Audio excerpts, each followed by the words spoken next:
Hi guys, welcome to a special video where I describe the Mage Specialization classes. I'm going to tell you how to unlock them, recommended places to get the required pieces, as well as show off a few of the abilities. Alright. The first and probably most helpful of the Specialization classes is the Knight Enchanter class. This allows you to summon an ethereal sword for melee damage as well as magic damage. It's really freaking awesome.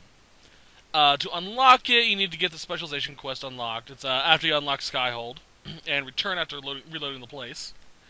To unlock it, you need 3 Wisp Essence and 10 Lazarites, as well as a Way of the Knight Enchanter. It's a scroll you can find upstairs of Skyhold in Vivian's room.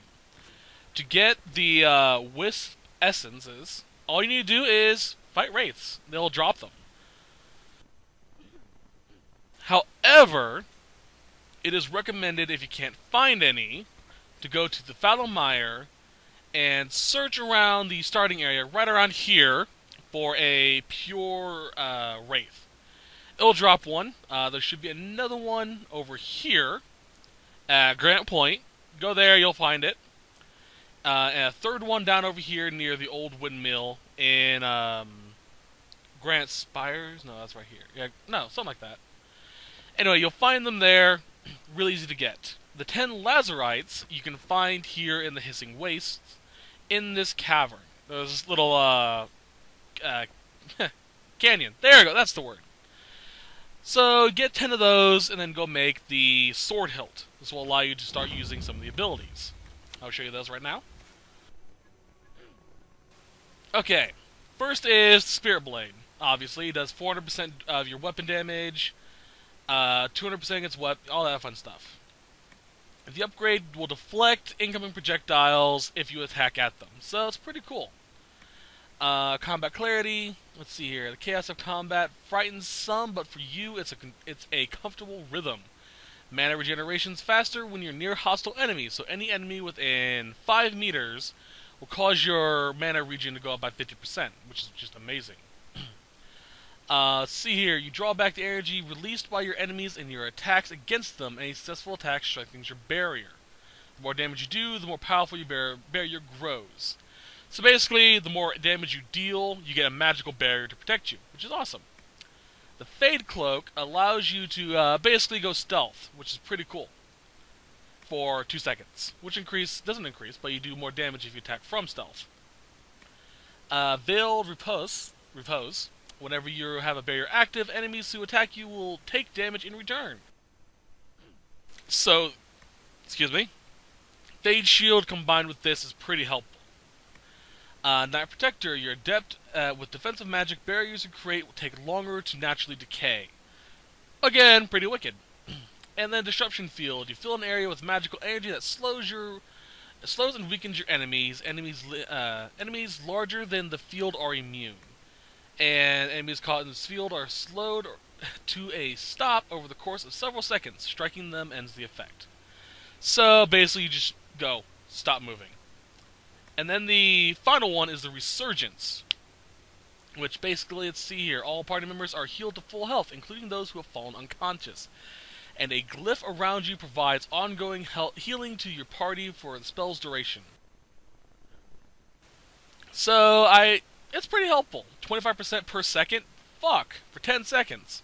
4 seconds, you're back to max health. That's pretty helpful. Now let's go test it out. Luckily, we should have a nice little... Yep, a little few enemies over here. Let's start with... Disruption Field. Oh, too far away. Fade Cloak. And that's the sword. It's pretty cool. And there's the glyph. As long as we're inside that, we're pretty much going to be gaining health every second. So it's a pretty helpful class to have. See, he's down, slowed down like hell. Not anymore.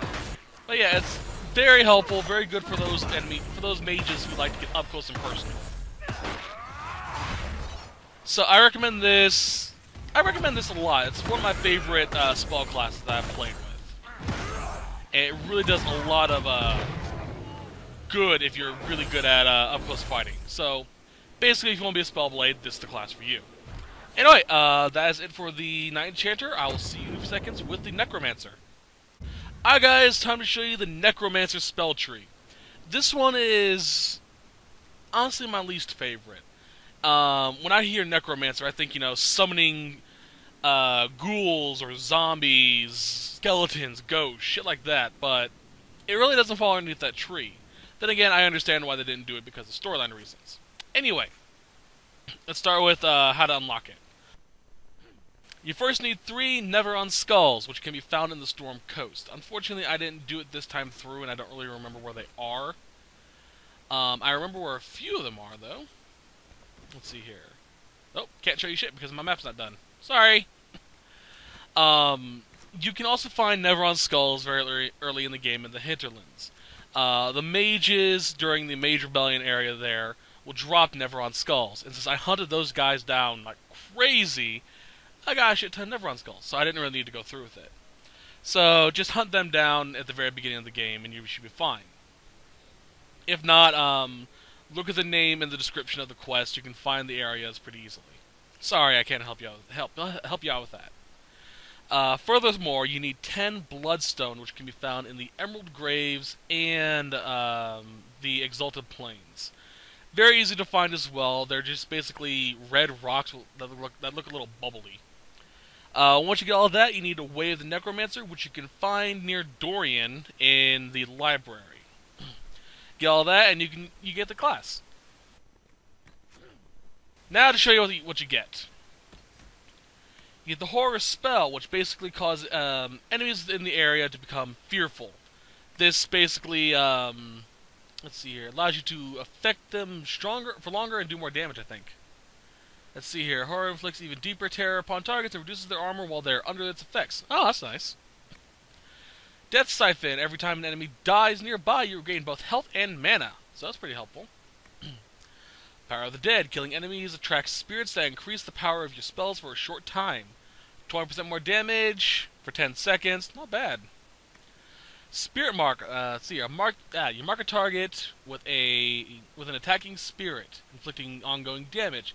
If the target dies while marked, the spirit mimics the victim's body briefly to fight on your behalf. Let's see here. Target you killed Spirit Mark now fight for you longer and harder. Not bad. Binding Terror. Basically, you do more damage as long as they're panicked. Simulacrum? Whatever. If you're knocked unconscious, the spirit takes control of you. Basically, you're knocked unconscious. You have 10 seconds to continue the battle before you get a game over. So yeah. Walking Bomb, self-explanatory. You inflict a curse and they die. They explode when they die. And finally, the most controversial one for me for this one is Haste. I don't really understand why this would be here. You increase your speed of the entire party while this ability is active. All enemies move and attack more slowly by comparison. So enemies are slowed by 85% for 20 seconds as long as this is effect at tier 3. Pretty helpful stuff. This is mostly a, what's the word I'm looking for? Debuffs on your enemies. I do love that Dark Circle, though. Roar! So it's pretty helpful if you know what you're doing. But since I'm not a big fan of these effects, it's not really my cup of tea. And that's what Fear does. And that's why I don't like this spell class. So, it's only for those who are really good at the whole, what's the word I'm looking for, sorry. Debuffing your enemy to gain control of certain effects. It is really helpful if you are good and you have a good tank party with you. Other than that, you'll end up like I did. Sorry. Anyway, on to the final class, Rift Mage. Alright guys, time for the final class specializations that a mage can get. And honestly, one of my personal favorites next to Knight Enchanter. This is the Rift Mage specialization tree. This plays off of your Rift control magic, which is pretty cool in and of itself. To unlock it, you need 3 Venatory Tomes and 10 Ring Velvets, as well as the Way of the Rift Mage Tome, which you can find in Solus's room. Now, the Ring Velvets, I'm not 100% sure where you can get. I think Venatory Mages drop them, but I'm not 100% on that. By now, you should have at least 1 or 2. If you do, just duplicate them. I have a video up showing you how to do it. If not, you should by now have at least 10. Like I said, if not, just dupe them. Anyway, once you get all that, you can gain access to the spell tree, which I'll show you right here. This is basically a mixture of Earth and Force Mage from Dragon Age 2, which I love. You have Veil Strike. You create your own fist from the essence of the Fade and smash nearby foes into the ground. You can now use more easily, and the blow weakens your enemy, causing them to do less damage. So basically, bam, do damage, you do less to me now. Stone Fist, basically, you throw a Stone Fist at enemies. The boulder summoned by Stone Fist now explodes on impact, weakening and staggering nearby foes. Nice. Encircling Veil, you use stray magic around you to weaken enemies to increase the power of status effects on them. So, just by having this happens naturally. Pretty nice. Restorative Veil. Let's see here. You pull stray magic from around weakened enemies to regain mana based on the damage you deal to them. More damage you deal to them, you gain magic back. Nice. Smothering Veil. Weakened enemies have the damage they inflict reduced even further. Damn. Twisting Veil. You catch stray magic around weakened enemies and use them to increase the damage of your own attacks. Basically, you're just going, all of you, you suck now. And then Pull of the Abyss. You create a tiny rift that pulls enemies towards a central point. In the upgrade, you can cast Pull of the Rift more often, and enemies caught in its effect are weakened. So, nice. And the final one, Firestorm. It really jumps up. So basically, you go all Sephiroth on their asses and just summon meteors on enemies. Tier 1, 15. Tier 2, 30. And the final one, I'm going to rain an asteroid belt on you. Alright, let's go play with it. There they are. This is, like I said, one of my personal favorites. Just because of all the really cool effects. Bam! Down you go. And then, here's this. Central point. He's levitating. Alright, we'll wait for them to fall down. And then, the big effect. It has a huge range, too. Look at that. Anything in the circle gets damaged. And that's by a little bit. A lot. This is pretty much your fuck you spell.